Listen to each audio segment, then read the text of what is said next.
anak yang punya karakter seperti itu pasti dari orang tua yang punya karakter mirip.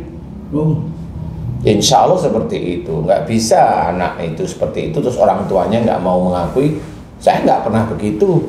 Memang nggak pernah menendang. Kalaupun mama orang tua si anak-anak minta maaf, ya karena takut masuk penjara aja.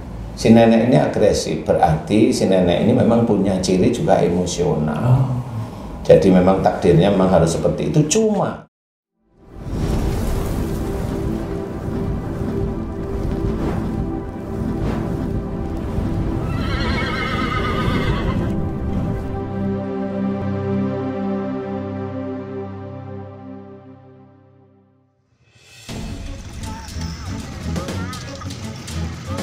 video aksi tak terpuji yang dilakukan oleh sejumlah pelajar SMK yang berboncengan sepeda motor terhadap seorang nenek pejalan kaki di Kecamatan Angkola Timur, Kabupaten Tapanuli Selatan, Sumatera Utara ini tak patut ditiru. Video viral seorang nenek yang ditendang pelajar mendapat sorotan Menko Polhukam Mahfud MD. Dalam unggahan di akun Twitternya, Mahfud MD sempat mengirim tautan video penganiayaan terhadap nenek ke akun Divisi Humas Polri. Mahfud MD juga menjelaskan perihal penerapan pidana terhadap ke-6 pelajar tersebut. Mahfud MD mengatakan para pelaku yang belum dewasa bisa dikenakan pidana dengan ancaman setengah dari masa hukuman normal. Mahfud Bismillahirrahmanirrahim. Assalamualaikum warahmatullahi wabarakatuh. Para pemirsa dan sahabat beriman dimanapun berada, alhamdulillah kita jumpa lagi di Ustadz Danu Official Channel. Mudah-mudahan kita semua dalam lindungan Allah Subhanahu wa Ta'ala. Sahabat beriman, saya sudah bersama guru kita Pak Ustadz Danu. Assalamualaikum Pak Ustadz. Assalamualaikum. Sehat Pak Ustadz. Alhamdulillah. Bangki. Alhamdulillah. Assalamualaikum. Waalaikumsalam Pak. Sehat ya Pak. Alhamdulillah. Terima kasih. Sahabat beriman, kita kembali lagi ngaji bersama guru kita untuk meningkatkan keimanan dan ketakwaan kita kepada Allah Subhanahu wa Ta'ala. Pak Ustadz dan Manji, begini Pak Ustadz, saya melihat video yang lagi viral di medsos itu Pak Ustadz ya.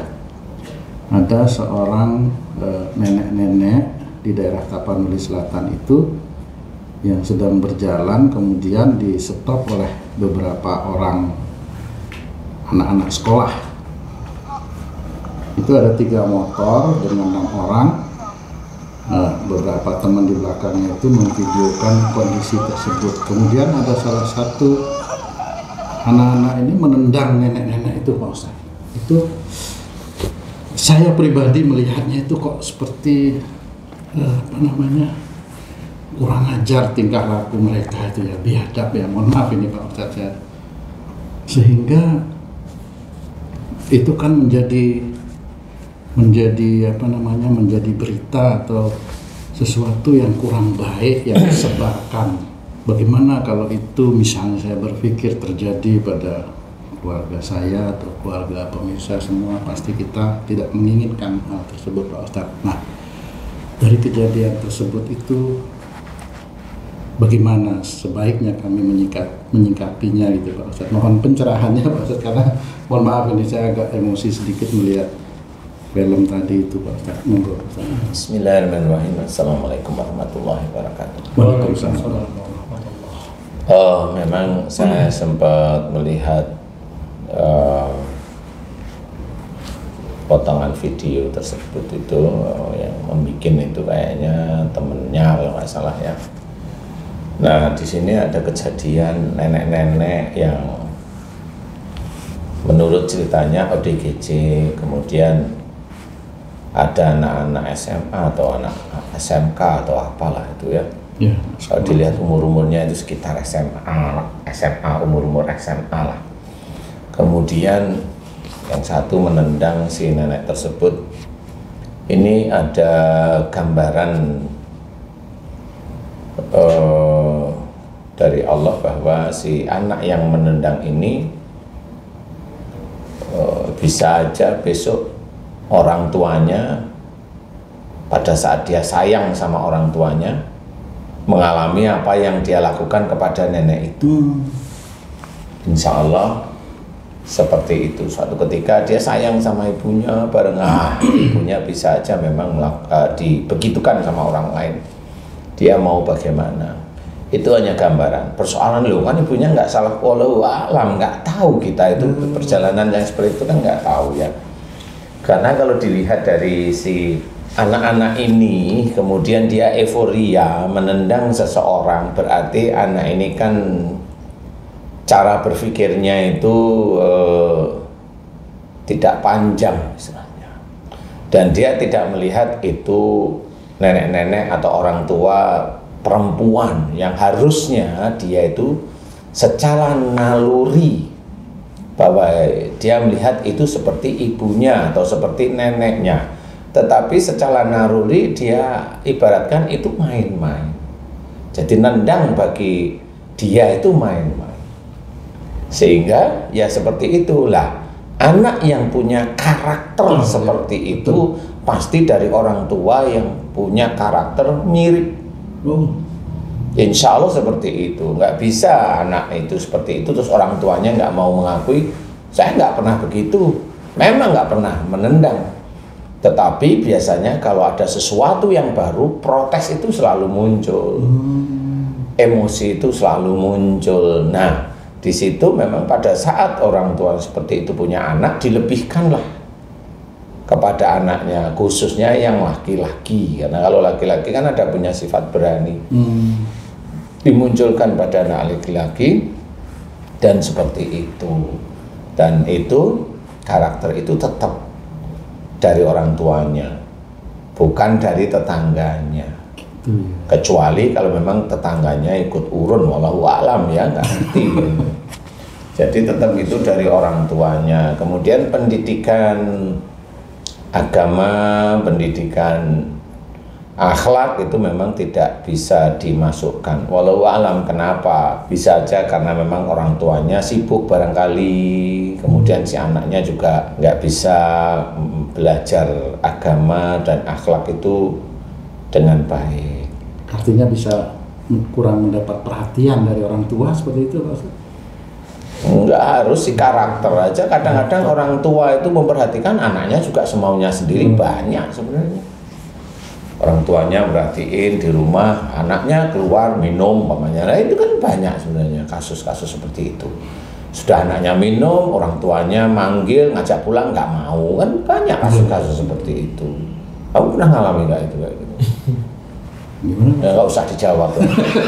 Kalau saya melihat video itu kayaknya ada unsur kesengajaan, karena kan ada temannya di belakang yang memvideokan dan akhirnya itu menjadi viral, Pak Ustaz. Itu kan kalau kesengajaan itu tetap itu dari Allah aja, karena memang perilaku mereka itu sebenarnya sudah biasanya di luar batas, istilahnya di luar batas normal, sehingga pada saat dia itu memvideokan teman-temannya berhenti dan dia memvideokan, ya seperti itulah. Ya akhirnya ditertibkan sama Pak Polisi, ya normal-normal aja ya. Memang itu tetap harus kena sanksi, istilahnya seperti itu. Jadi yang harus disadari adalah yaitu sendiri anak-anak seumur itu yang liar istilahnya. Harusnya hormatlah dengan orang lebih tua, itu hormat. Nah, yang saat inilah yang namanya seperti itu fitnah dajjal itu ya seperti itu. Jadi anak yang tidak hormat kepada orang lebih tua itu fitnah dajjal termasuk. Jadi bukan fitnah dajjal itu keluar dajjalnya kemudian gimana fitnahnya ya? Ujiannya itu bagaimana? Apakah dajjal keluar kemudian ujian? Fitnah itu kan artinya ujian ya. Ujian itu baru dibentuk. Ya enggak, ya saat inilah sebenarnya fitnah dajjal atau ujian dari karakter dajjal. Karakter dajjal itu karakter yang keluar dari sisi agama, dari syariah, dari akidah atau dari akhlak. Nah, disitulah yang namanya ujian dari perilaku dajjal, yang mereka itulah salah satunya. Jadi itu fitnah dajjal itu sudah muncul, kemudian pembunuhan di mana-mana, kemudian sama satu iman dijelek-jelekan, umpamanya saudaranya ada di TV sebelah, dia di TV itu dijelek-jelekan semua. Ya seperti itu fitnah dajjal, ujian dari dajjal yang mereka lakukan sebenarnya. Mereka merasa benar, enggak, mereka tetap salah. Karena yang harus jadi patokan itu adalah kalau memang kita seiman itu saudara. Kalau dia membuka aib atau kita membuka aib memang dilarang. Jangan, tidak boleh merendahkan. Sudah dijelaskan dalam Quran, wala tajassasu, itu kan sudah jelas. Wala yaghtab ba'dukum ba'dha, itu sudah sangat jelas sekali. Dan inilah yang harus kita ketahui, bahwa apakah kita itu mengikuti aturan Dajjal yang semaunya, kita memang punya nafsu, kita punya mulut terus asal ngomong, nah itu harus hati-hati. Karena menurut orang-orang Islam, fitnah Dajjal itu bukan dia, bukan saya. Karena merasa kalau udah sholat itu Dajjal nggak bisa masuk, itu kan perkiraan aja. Itu anak buah Dajjal sudah penuh di dalam tubuhnya, tinggal nanti Dajjal yang asli turun itu udah selesai. Satu komando seperti itu. Satu komando ibaratnya. Jadi istilahnya penyusup itu sudah ada. Istilahnya itu kalau istilahnya tentara itu mau menghancurkan musuh itu, tentara itu sudah punya intel itu masuk ke sisi-sisi musuh, apa musuh yang terlemah itu udah dimasukin. Ada telik sandi. Iya, Dajjal itu seperti itu. Jangan diharap Dajjal datang terus kemudian ngumpet terus nggak ketemu, nggak bisa. Itu udah satu komando. Karena Dajjal sendiri itu adalah raja dari segala penyihir. Jadi ya, penyihir, memang penyihir, karena bisa mewujudkan makanan, bisa menjadikan orang muslim itu kafir, itu memang penyihir. Dan pada saat dia itu menjadikan orang muslim itu kafir, itu bukan orang kafirnya, orang muslimnya disihir, enggak. Orang muslimnya itu ikut dengan tulus. Jangan berpikir itu disihir Dajjal, enggak. Ya salah satunya menciptakan makanan, nah itu Dajjalnya itu di situ.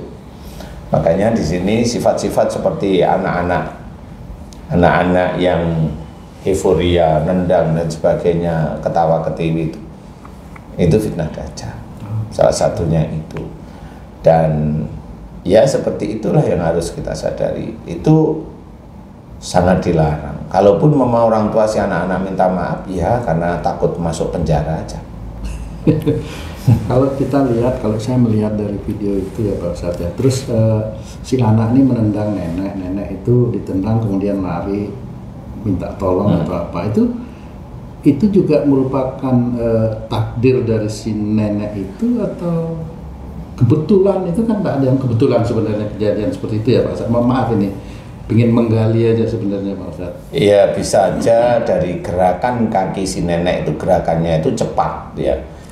Gerakan kakinya nenek itu kalau saya amati gerakan cepat. Berarti nenek ini sendiri sebenarnya orangnya agresif.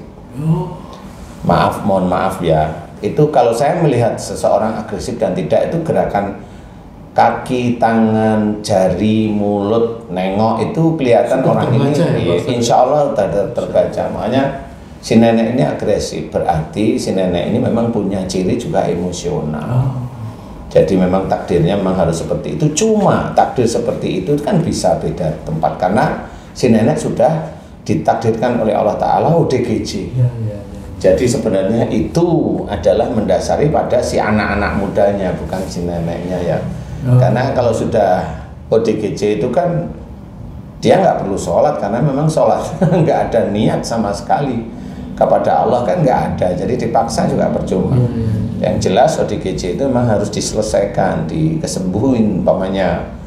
Tapi kalau umpamanya dikasih obat penenang ya hanya tenang aja, tetapi kan sinkronitas otak itu kan nggak bisa, tetap terganggu karena ada yang mengganggu. Nah, kalau untuk si anak-anak ini sendiri kan dia masih normal, otaknya itu masih normal. Jadi pada waktu dia mau nendang atau nendang itu otaknya normal, normal. Iya jelas itu. Ya. Satu kejahatan ya, karena dalam kondisi normal. Nah Pak Ustadz, saya tertarik kepada, mohon maaf ini masalah yang ODGJ ini sendiri Pak. Sebenarnya apa yang menyebabkan seseorang itu bisa terkena penyakit seperti itu Pak Ustadz? ODGJ ini sebenarnya adalah gangguan jiwa. Jadi gangguan jiwa ini menurut dokter psikiater itu kan depresi. Bisa sih, cuma kalau saya melihat dari sisi akhlak, perilaku, sebenarnya ODGJ dengan skizofrenia ini ada bedanya. Ada bedanya. Kalau skizofrenia itu dia tertekan dengan salah satu keadaan, tertekan dengan salah satu keadaan saja, tertekan dengan salah satu keadaan. Jadi umpamanya dia ketakutan karena habis dipalak sama orang. Oh, ya. Trauma. Ada trauma. Maksud saya, ada trauma. Kemudian dibully, ada trauma sebenarnya. Kemudian dilecehkan, ada trauma. Karena banyak sekali macam skizofrenia.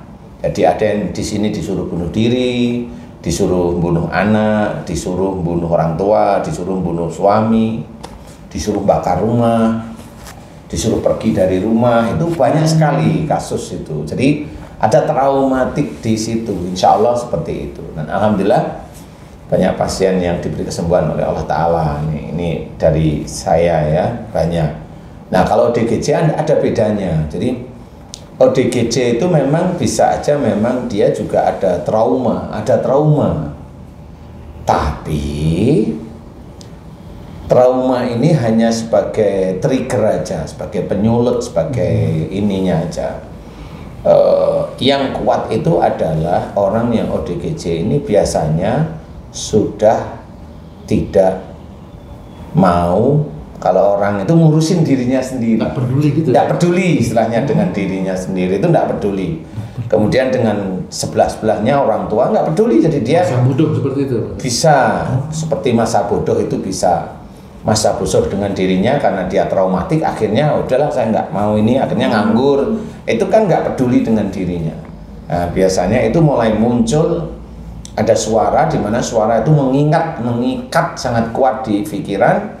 Nah, yang agak sulit di ODGJ ini menurut saya adalah orangnya itu sulit diajak untuk jangan seperti itu sulit. Jadi Sulit diarahkan. sulit ya, mbok jangan seperti itu, mbok jangan mandi lah. Dulunya emang nggak mau mandi itu males. Ini awalnya itu begitu itu ya, suruh makan nggak mau, ngambek kan begitu nih. Sebelum terkena gangguan Sebelum itu, terkena gangguan itu biasanya seperti itu. Kemudian mulai seneng di pojok ruangan atau di ini ngopi sendiri, ngalamun ngopi, begitu aja awalnya. Iya. Sendirian di kamar. itu ada batasan umur nggak Pak Ustadz untuk Enggak juga sih. seperti itu? Enggak juga ya. Jadi ada yang memang langsung, memang semua takdir itu kan dari Allah ya. Betul, Pak. Yang saya dulu pernah nanganin anak kecil yang gangguan jiwa, jadi dia diem, ngelamun, kemudian hanya bisa marah kalau nggak keturutan, tapi nanti habis marah diem lagi gitu. Anak yang belum akhir balik itu udah kena ODGJ. Itu kalau boleh saya cerita, awalnya diem ngamuk dan saya tanya, ini waktu kena ODGJ umur berapa? Dia kelas 3 SD. Lah, kelas 3 SD kan belum ada salah dan dosa. Ini langsung saya bisa menunjuk orang tuanya. Bu, Pak, saya mau tanya ini. Dulu bapak atau ibu ini, si adik ini kan diem aja, diajak ngomong nggak mau nih. Berarti ini ada ibu atau bapak yang tidak mau ngomong nih, tapi saya nanti dulu, saya akan analisa ya. Kemudian si adik itu hanya ngamuk aja, kalau punya keinginan nggak dituruti ngamuk. Berarti ada dua unsur nih. Kalau si adik belum punya dosa dan salah di hadapan Allah Ta'ala karena umurnya itu belum akhir balik, saya mau tanya bapak sama ibu, siapa di antara bapak dengan ibu yang pada waktu adik ini belum gangguan jiwa, bapak atau ibu itu seminggu atau 2 minggu atau 1 bulan atau 2 bulan bermasalah dengan orang tua, di mana orang tua di mana ibu atau bapak ini mirip seperti adik, diajak ngomong sama bapak ibu, adik nggak mau respon, berarti ibu atau bapak nggak mau respon kepada orang tua, tidak mau bicara dengan orang tua, niat nggak mau bicara sama orang tua, dan ada marah. bapak atau ibu yang seperti itu. Jadi ada masalah umpamanya, karena itu kan sulit ya untuk menemukan masalahnya. Umpamanya bapak atau ibu, di mana ibu atau bapak itu merasa dibedain dengan saudara-saudara bapak dan ibu oleh orang tuanya. Jadi kalau umpamanya bapak atau ibu itu selalu dimintain uang, selalu dimintain ini, kalau sama kakak-kakaknya atau adik-adiknya enggak, adiknya enggak pernah, kakaknya enggak pernah. Kemudian suatu ketika bapak atau ibu itu mendengar bapak ibunya itu cerita yang sering bantu ada saudaranya, di titik itu bapak atau ibu marah. Dan itu udah berkali-kali. Nah baru di situ ibunya ngomong, saya Ustaz. Nah itu cerita, kenapa Bu? Saya memang dibedain dengan orang tua. Jadi saya punya kakak, saya yang sering membantu orang tua saya sering bantu orang tua saya sering bantu orang tua saya. Tetapi kakak saya ini dibedain. Dia selalu yang dikasih yang enak-enak. Saya boro-boro dikasih. Saya yang bantu, tapi kakak saya yang selalu disenangkan dengan orang tua saya. Nah, di titik itu suatu ketika bapak ibunya khususnya waktu itu saya masih ingat, ibunya itu banggain kakaknya. Dengarlah dia. Marah. Nah, di titik itu dia marah, kemudian dia ngomong. Sengaja atau tidak sengaja ngomong, mulai hari ini aku nggak akan ngomong lagi dengan orang tuaku, dan aku nggak mau main mengingat-ingat orang tuaku. Begitu kurang lebih. Saya ngomongnya seperti itu dengan beliau. Mengaku ya saya memang begitu. Orang tua ini nenek si adik Neneknya itu Pak Ustaz ya? ya. Nah, ODGJ itu bisa seperti itu kalau memang itu di bawah. Tapi yang dewasa ya sama. Dalam menganalisa ODGJ ya memang harus pelan-pelan. Tidak bisa, oh ini jin. Jika bisa kalau hanya jin itu tidak bisa menjadikan fisik seseorang itu berubah. Kalaupun itu bisa berarti insya Allah itu atas izin Allah pasti. Berarti nggak cuma jin aja. Berarti apa? Rusaknya motoriknya, rusaknya otak untuk berpikir, untuk melihat, untuk mendengar itu dihack sama makhluk Allah Ta'ala yang lain, sehingga dia kayak tidak hidup di dunia ini. Seperti itu. Makanya sholatnya ya itu yang istilah boleh tidak sholat itu ya gitu, karena memang nggak bisa ngawur semua nanti. Insya Allah kalau DGJ kurang lebihnya seperti itu menurut analisa saya, karena memang lumayan banyak yang DGJ, tetapi alhamdulillah beberapa yang atas izin Allah Ta'ala diberi kesembuhan. Alhamdulillah. Ya alhamdulillah ya, tapi yang enggak dari mulai kecil atau dari mulai akhir balik sudah umur 55, nah itu baru ketemu sama saya kan. Ya, saya harus mikir ini apa awalnya. Perlu waktu juga kan. Perlu waktu untuk menganalisa ya. Insya Allah seperti itu. Jadi ODGJ insya Allah seperti itu. Jadi gerakan itu bisa kan, karena orang itu kan beda-beda. Ada gerakan yang lembek, lembut, apa biasa. Ada yang kalau saya lihat si nenek ini langsung cet. Itu memperlihatkan beliau agresif. Berarti dulu sebelumnya ya beliau termasuk agak agresif aja. Kalau masalah DGJ udah nggak usah dipikirin lah, malah pusing nanti pemirsa. Ustaz, saya kembali ke perilaku anak yang menendang ini. Nendangnya nggak nendang biasa. Kalau sudah tendang kan biasa aja. Ini nendang sambil melompat sampai si nenek ini terjungkal. Kan itu sesuatu yang luar biasa gitu. Saya lihat perilaku anak ini, dia ini bangga dan senang setelah melakukan tindak kejahatan itu. Tidak ada rasa hormat sama orang yang lebih tua. Apakah juga perilaku anak ini di dalam keluarga seperti itu, Ustaz? Tidak menghargai orang tuanya juga? Insya Allah kurang lebihnya ya sama. Kurang lebihnya sama. Kalaupun umpamanya orang tua tanyain apakah kamu begitu, enggak, selalu begitu. Kalau manusia itu kan selalu begitu ya. Enggak mau berpikir tenang dulu, apakah dulu saya itu seperti itu, dinasihatin sama orang tua itu susah apa enggak. Walaupun kelihatan orang tuanya diem, tapi nggak taunya itu sering nolak nasihat, itu sama aja. Jadi hanya diemnya aja, orang nggak tahu dikiranya diemnya itu sabar, padahal dia sering nolak nasihat. Makanya banyak pasien saya yang diem itu nggak taunya budak itu ya, ya ada benar, karena diem menolak nasihat terus akhirnya budak ya. Insya Allah kurang lebih seperti itu. Jadi memang dengan orang tuanya pun tidak menghormati. Nanti genetiknya juga sama dari orang tuanya. Insya Allah pasti ada genetik seperti itu. Maksudnya siapapun itu nggak persoalan anak-anak yang tadi nendang ya, siapapun. Kayak mamanya sekarang nggak usah yang nendang. Sekarang ada orang yang korupsi banyak. Itu orang tuanya itu ya sama. Orang tuanya itu kan saya nggak korupsi, loh nggak di titik korupsi kok. Kamu banggain aja anakmu terus-menerus kepandaiannya. Nah akhirnya memang bangga akhirnya anaknya ya korupsi. Nah itu karena kebanggaan orang tuanya dulu. Penyebabnya awalnya salah satu penyebabnya itu membanggakan anak seperti itu. Jadi memang itu akhirnya euforia seperti itu. Kemudian kenapa dia korupsi? Orang tuanya juga sama. Orang tuanya itu gigih dia itu untuk mencari uang, sehingga anaknya juga genetiknya gigih dalam mencari uang. Iya, sehingga kalau ada kesempatan, wah, iya benar itu. Mencari uang segala cara. Iya, kan itu tinggal dia dapat celah apa enggak, kan gitu, kesempatan apa enggak, kan gitu-gitu sebenarnya. Jadi semuanya itu ada dan itu akan dibalik oleh Allah Ta'ala. Cuma kadang-kadang orang itu nggak paham bahwa itu anak saya itu, itu dari saya itu sangat jarang sekali. Sangat jarang sekali orang itu yang mau berpikir evaluasi atau muhasabah, khususnya yang muslim itu sangat jarang sekali. Itu yang bahaya sebenarnya, karena membanggakan anak itu memang tidak boleh, biasa saja. Kalau memang anak berprestasi ya disyukuri aja kepada Allah Ta'ala, mudah-mudahan prestasinya manfaat untuk dunia dan akhirat anak dan keluarga, kan seperti itu.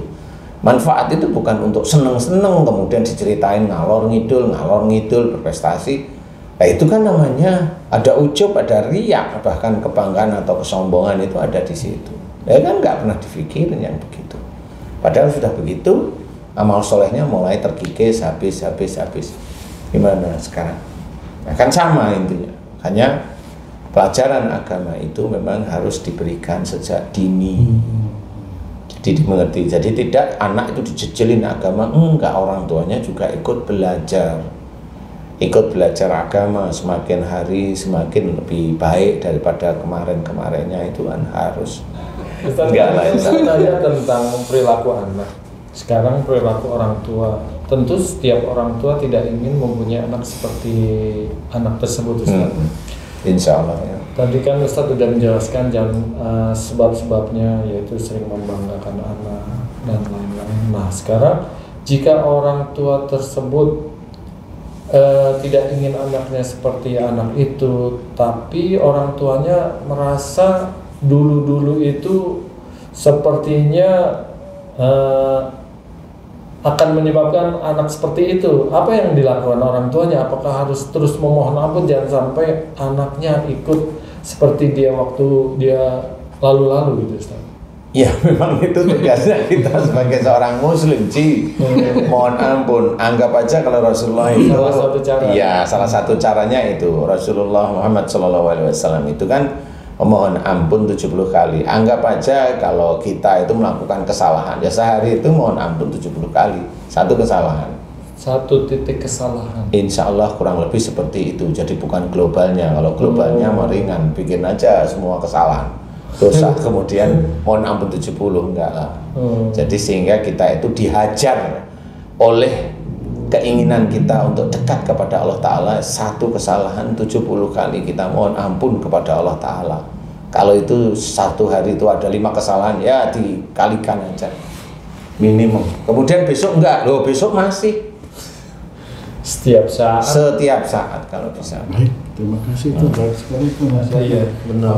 Mudah-mudahan dengerin juga pada suami istri, para pemirsa dan yang mau berkeluarga juga harus komit, harus sebelumnya ya. Betul, harus komit ya, benar-benar surat perjanjian. Terus penengahnya siapa nanti?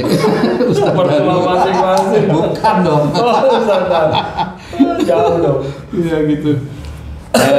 Kita kembali ke masalah video itu, barangkali ada pesan-pesan yang Pak Ustadz ingin sampaikan, Pak Ustadz, melalui ini? Ya, saya kalau melihat sudah terjadi ya hanya menghimbau aja, belajarlah. Ini memang sudah akhir zaman, tapi akhirnya di akhir zaman ini sebenarnya sudah dekat sekali. Jadi ya belajarlah lebih dekat kepada Allah Ta'ala. Jangan diri kita itu malah menjadi anak buah Dajjal dengan menyebarkan sesuatu, memfitnah, melakukan sesuatu yang Dajjal sukai. Jangan.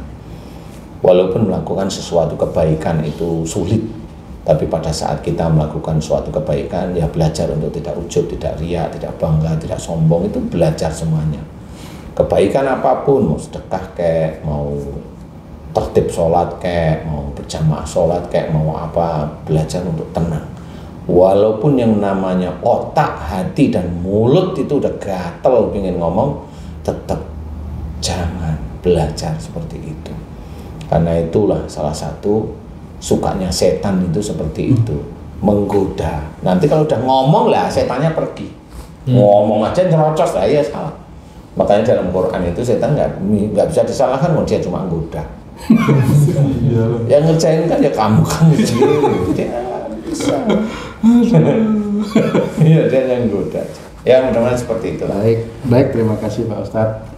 Sahabat beriman, demikianlah perbincangan kami dengan guru kita Pak Ustadz Danu. Mudah-mudahan video ini bisa memberikan manfaat yang seluas-luasnya buat kita semua, yang bisa berguna juga untuk meningkatkan keimanan dan ketakwaan kita kepada Allah Subhanahu wa Ta'ala. Terima kasih atas perhatiannya. Wassalamualaikum warahmatullahi wabarakatuh. Waalaikumsalam warahmatullahi wabarakatuh.